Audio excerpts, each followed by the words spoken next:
IKB Ekonomi Syariah izin menyampaikan materi tentang neraca pembayaran guna memenuhi tugas mata kuliah Ekonomi Moneter dosen pengampu Ibu Rifda Nabila, MSI. Sebelumnya izinkan kami memperkenalkan diri. Perkenalkan, nama saya Dianuri Ardani, NIM akhir 47. Saya Alisa Marta Apriani dengan NIM akhir 46.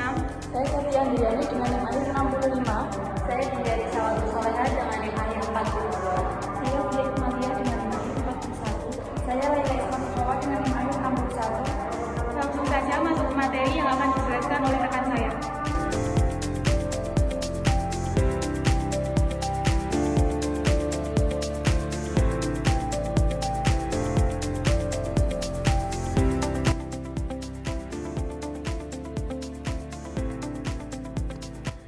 Baik, yang pertama yaitu definisi neraca pembayaran. Neraca pembayaran adalah catatan sistematis yang menunjukkan semua transaksi ekonomi antara penduduk suatu negara dengan penduduk negara lain dalam periode tertentu.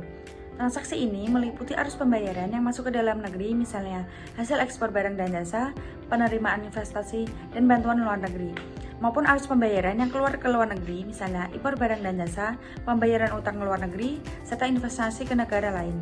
Jadi, neraca pembayaran bisa dibilang sebagai gambaran menyeluruh mengenai hubungan ekonomi suatu negara dengan dunia internasional, karena di situ terlihat apakah negara lebih banyak menerima pemasukan dari luar negeri atau justru lebih banyak mengeluarkan pembayaran ke luar negeri.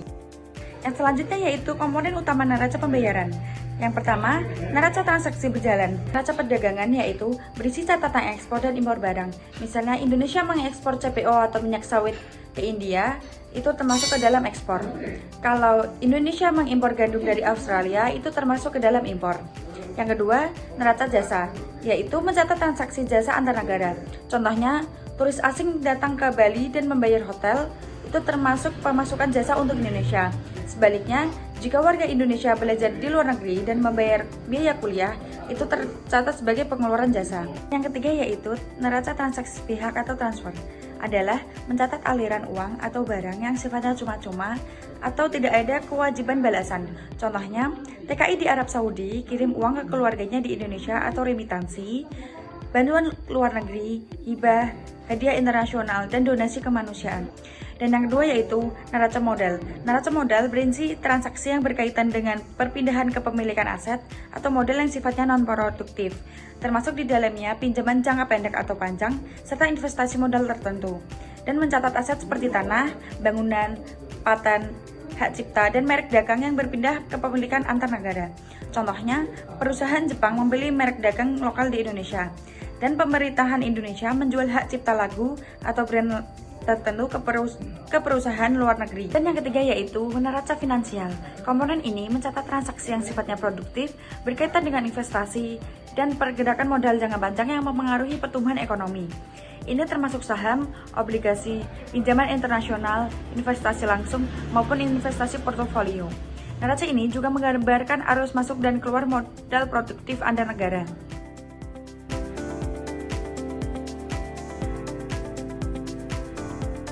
Di sini saya akan menjelaskan tujuan neraca pembayaran. Jadi, tujuan neraca pembayaran yang pertama itu ada mengetahui peranan sektor eksternal dalam perekonomian suatu negara. Jadi, neraca pembayaran menunjukkan seberapa besar kontribusi permintaan dari luar negeri atau bisa juga disebut dengan ekspor terhadap produk domestik bruto atau singkatnya PDB suatu negara.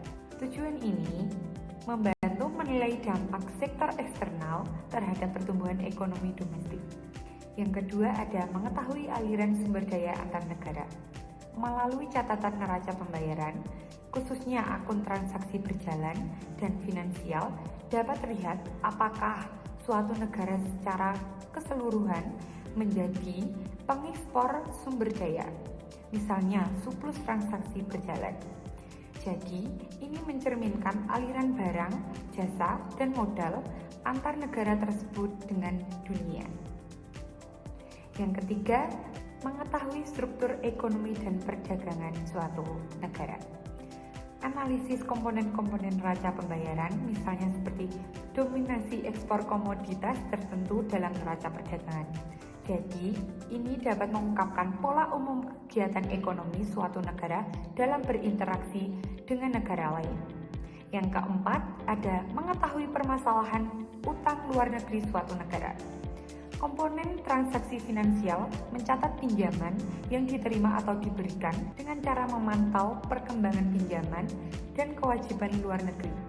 Nah, dengan ini, pemerintah dapat mengidentifikasikan risiko permasalahan terkait utang luar negara.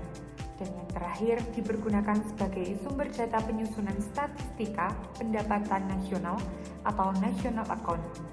Data neraca pembayaran terutama pada akun transaksi berjalan digunakan sebagai sumber data penyusunan statistika makroekonomi seperti pendapatan nasional, misalnya perhitungan PDB dengan pendekatan pengeluaran yang mencakup ekspor dan impor.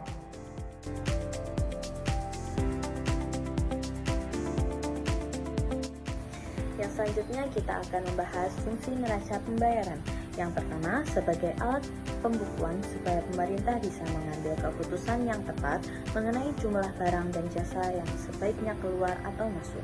Yang kedua, sebagai alat untuk mengukur kondisi ekonomi yang terkait dengan perdagangan internasional dari suatu negara dan untuk mendapatkan informasi rinci terkait dengan perdagangan luar negeri. Dan yang ketiga, berfungsi untuk membandingkan pos-pos dalam neraca pembayaran negara tersebut dengan negara tertentu dan untuk alat kebijakan moneter yang akan dilaksanakan oleh suatu negara.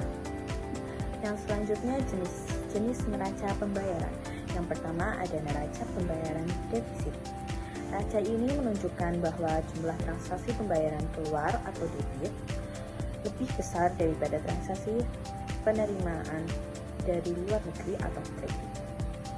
Kondisi ini berarti negara mengeluarkan lebih banyak uang untuk membeli barang atau jasa dari luar negeri dibandingkan yang diterimanya, sehingga bisa menurunkan nilai mata uang dan cadangan devisa. Yang kedua ada neraca pembayaran surplus. Neraca ini menunjukkan transaksi penerimaan atau kredit lebih besar daripada transaksi pembayaran atau debit. Negara lebih banyak menerima devisa biasanya karena keunggulan daya saing, investasi masuk, atau tabungan domestik yang tinggi. Dan yang ketiga ada neraca pembayaran seimbang. Dalam kondisi ini, transaksi pembayaran dan penerimaan dari luar negeri seimbang, artinya jumlah debit dan kredit sama. Selain itu, neraca pembayaran terdiri dari beberapa komponen yang mencakup jenis-jenis transaksi ekonomi, antara lain neraca perdagangan, neraca jasa, neraca hasil modal, neraca lalu lintas modal, dan neraca lalu lintas moneter. Yang pertama, neraca perdagangan, yaitu catatan nilai ekspor dan impor barang. Yang kedua, neraca jasa, catatan transaksi jasa internasional seperti transportasi, asuransi, dan pariwisata. Ketiga, neraca hasil modal, yaitu mencakup pembayaran dan penerimaan dividen, bunga, dan hadiah antar negara. Yang keempat, neraca lalu lintas modal, mencatat transaksi modal seperti pinjaman luar negeri, jual beli efek, bantuan luar negeri. Yang terakhir ada neraca lalu lintas moneter, yaitu mencakup perubahan cadangan devisa negara.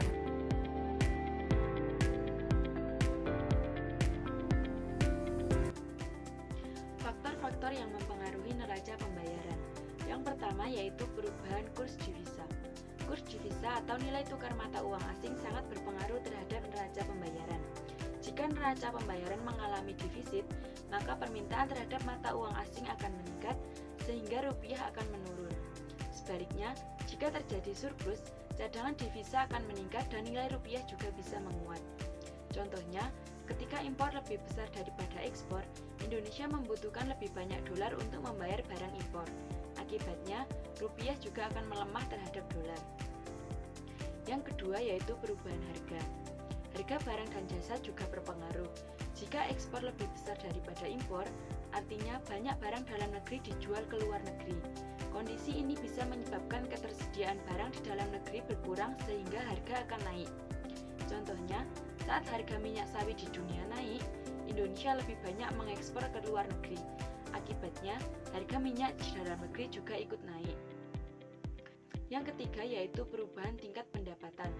Ekspor merupakan salah satu sumber pendapatan nasional.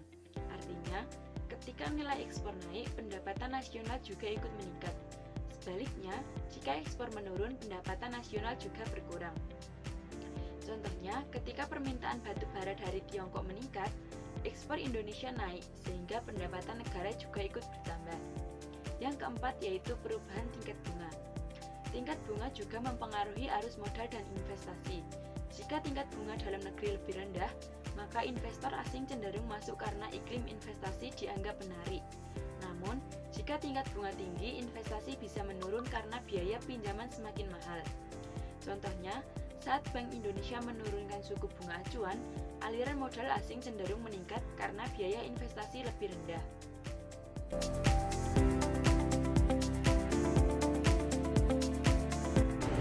Dampak neraca pembayaran terhadap ekonomi ada dua, yaitu dampak positif dan dampak negatif. Dampak positif, negara mengalami surplus sehingga dapat meningkatkan cadangan devisa negara dan memperkuat nilai mata tukar uang domestik. Kondisi ini mendorong pertumbuhan ekonomi melalui peningkatan ekspor, penyerapan tenaga kerja, dan menciptakan iklim investasi yang kondusif, sehingga membantu kestabilan ekonomi makro serta meningkatkan daya beli masyarakat. Selanjutnya ada dampak negatif. Defisit neraca pembayaran yang berkelanjutan dapat menyebabkan melemahnya nilai tukar uang dan juga inflasi. Defisit membatasi kemampuan negara dalam membiayai impor dan investasi, meningkatkan ketergantungan pada pinjaman luar negeri, serta menimbulkan ketidakstabilan ekonomi dan sosial seperti pengangguran dan perlambatan pertumbuhan ekonomi. Kondisi tersebut juga dapat memperparah tekanan pada sektor keuangan dan cadangan devisa negara.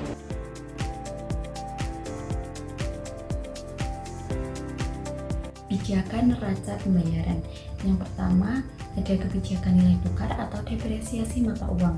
Kebijakan depresiasi mata uang dilakukan untuk membuat harga barang ekspor menjadi lebih murah bagi pembeli asing, sehingga meningkatkan daya saing ekspor. Di sisi lain, depresiasi membuat harga barang impor menjadi lebih mahal, sehingga mengurangi minat impor.